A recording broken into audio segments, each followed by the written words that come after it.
श्रीविष्णवे नमः। श्रीविष्णुस्तुति। हे रामा पुरुषोत्तमा नरहरे नारायण केशव गोविन्द गरुडध्वज गुणनिधे दामोदर माधव। हे कृष्ण कमलापते यदुपते सीतापते वैकुण्ठाधिपते चराचरपते लक्ष्मीपते पाहि माम्। रक्ताम्भोजदलाभिरामनयनं सीताम्बरालङ्कृतम् श्यामाङ्गजद्भुजं प्रसन्नवदनं श्रीसीतया शोभितम्।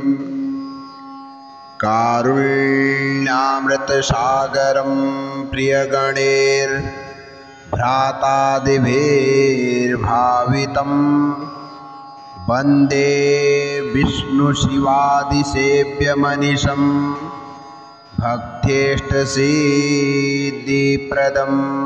कस्तूरीतिलकं ललाटपटले वक्षस्थले कौस्तुभं नासाग्रे वरमौक्तिकङ्कणतले वेणुकरे कङ्कणम्।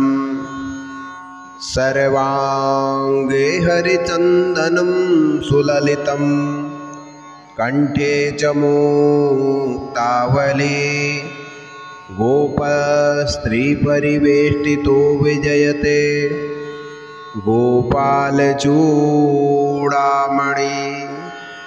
श्रीविष्णवे नमः।